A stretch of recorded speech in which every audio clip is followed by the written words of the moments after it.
नमस्कार प्यारे विद्यार्थियों। डीएवी मोइल पब्लिक स्कूल हिंदी कक्षा में आपका स्वागत है। आइए आज मैं आपको पढ़ाने जा रहा हूँ आपकी कक्षा 8वीं में हिंदी के अभ्यास सागर से पाठ 2 असल धन। इनके व्याकरण खंड में आपको अपने अभ्यास सागर के प्रश्नों के उत्तर लिखने हैं। आइए जानते हैं अभ्यास सागर में पाठ 2 असल धन पाठ को मैंने पढ़ाया था, जिसमें बादशाह के द्वारा एक चरवाहे को मंत्री बनाया गया और उनकी ईमानदारी सच्चाई उनको प्रोत्साहित किया और उनको सम्मानित किया। उनकी ईमानदारी, उनके कार्य ही तो उनके असल धन थे। इनको बादशाह ने बताया। आइए जानते हैं पाठ में जो दिए अभ्यास प्रश्न हैं उनको। सर्वप्रथम देखें, नीचे दिए गए वाक्यों को ध्यान से पढ़िए। प्रश्न क्रमांक 1, यहाँ पर उसने दुख और आश्चर्य से पूछा, मेरा दोष क्या है? मनुष्य अपने कर्मों से महान बनता है। दरबारियों की आंखों में चमक आ गई। ईरान के किसी गांव में एक चरवाहा रहता था। दरबारी शाह के कान भरने लगे। अब इन वाक्यों में मोटे काले शब्दों को दी गई श्रेणियों में विभक्त करके लिखिए।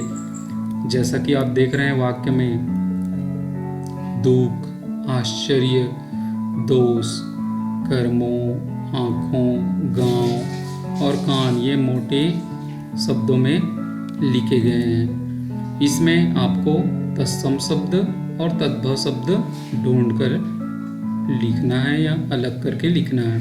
तो इसमें जैसा कि हम देखते हैं, तत्सम शब्द वह शब्द होते हैं जो मूल रूप से संस्कृत के होते हैं और उससे परिवर्तित या उसका बदला हुआ रूप तद्भव रूप कहलाता है।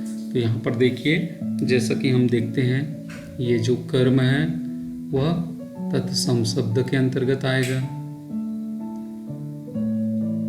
तत्सम शब्द के अंतर्गत कर्म। फिर पहले दुख शब्द देखिए। दुख शब्द तो ये तद्भव शब्द है। आश्चर्य, आश्चर्य ये तत्सम शब्द है। फिर जैसा कि हम देख रहे हैं दोष, दोष भी तत्सम शब्द के अंतर्गत आएगा।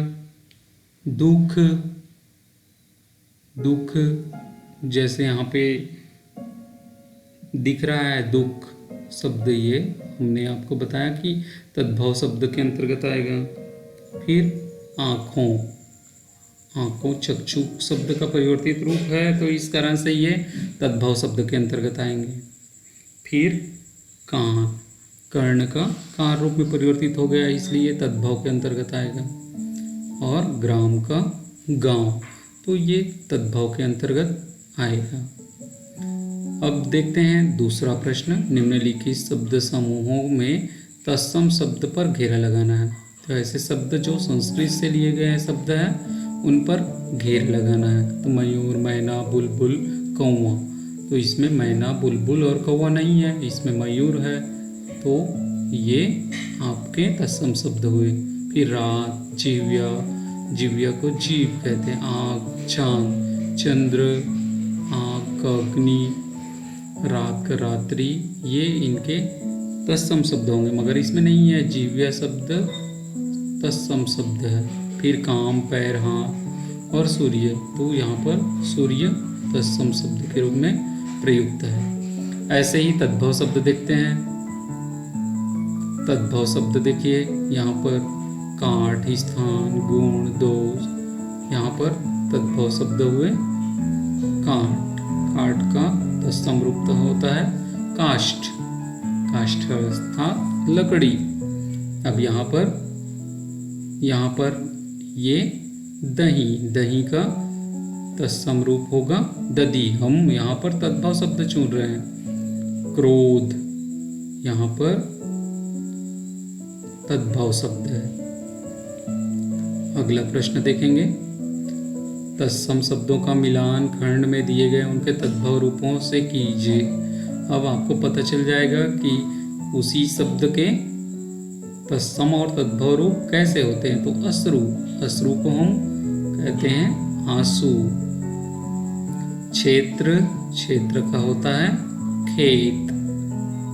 तत्सम रूप है ये तत्सम है और ये तद्भव है। निद्रा का नींद, जीव्या का जीभ, अक्षी का आंख। इस प्रकार से ये हमने तत्सम शब्दों के तद्भव रूपों से उनका मिलान किया। अब देखिए, निम्नलिखित वाक्यों को उचित शब्द द्वारा पूरा कीजिए। यहाँ पे 2-2 शब्द दिए हैं, क्या क्या आ सकते हैं। तो मेरे पाँव में खाली स्थान चुभ गया, कंटक की कांटा, मेरे पाँव में कांटा चुभ गया, तो इसको हम लिखेंगे।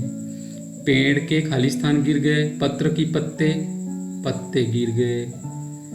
वे कल खाली स्थान प्रवेश करेंगे, घर प्रवेश करेंगे कि गृह प्रवेश करेंगे। वे कल गृह प्रवेश करेंगे। गृह तत्सम शब्द है। रावण के खाली स्थान सिर थे, 10 की 10, रावण के 10 सिर थे। तो इस प्रकार से हम इनको पूर्ण करेंगे। भगवान को खाली स्थान स्नान कराओ, दूध स्नान कराओ कि दुग्ध स्नान कराओ। तो यहाँ पर दुग्ध स्नान कराओ। इस प्रकार से ये उचित शब्द के माध्यम से हमने इन वाक्यों को पूरा किया। अब आगे देखते हैं। नीचे दिए गए चित्रों के सामने उनके तत्सम और तद्भव रूप लिखिए। तो जैसा कि आपको चित्र में दिख रहा है, ये क्या है? नाक, नाक, नाक है ये। तो नाक तो यहाँ पर ये नासिका यहाँ पर आ जाएगा तत्सम शब्द में, और नाक शब्द क्या हो जाएगा? यहाँ पर तद्भव में जाएगा। सूर्य शब्द, सूर्य, ये दिख रहा है सूर्य आपको, तो सूर्य आपके तत्सम शब्द हुए और सूरज इसका तद्भव शब्द होगा। पत्र, पत्र जैसे ये हो गया पत्र, तो ये तत्सम शब्द है और पत्ती तद्भव शब्द हुए। वृक्ष या तरु, यहाँ पर तत्सम शब्द में हो जाएगा तरु, तरु अर्थात वृक्ष, तो इसका तद्भव शब्द हो जाएगा पेड़, पेड़। ये आपके वृक्ष भी आप तत्सम शब्द में ले सकते हैं। वृक्ष को तत्सम शब्द में हम ले सकते हैं।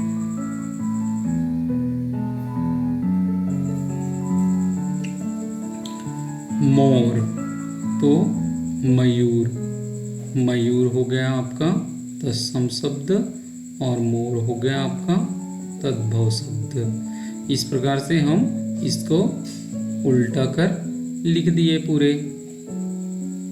अब आगे देखते हैं।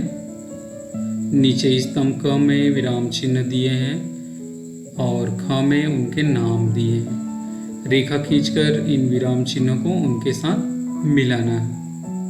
तो जैसा कि आप देख रहे हैं, यहाँ पर ये कौन सा चिन्ह है? ये तो लग रहा है आपका निर्देशक चिन्ह, यहाँ से मिल के गया है। फिर ये कौन सा चिन्ह है? ये है आपके अल्प विराम। फिर ये दोहरा उद्धरण चिन्ह, फिर ये प्रश्नवाचक चिन्ह, ये पूर्ण विराम चिन्ह, ये एकल उद्धरण चिन्ह, ये हुआ अर्धविराम और ये योजक चिन्ह, और इसको कहते हैं विस्मयादिबोधक चिन्ह।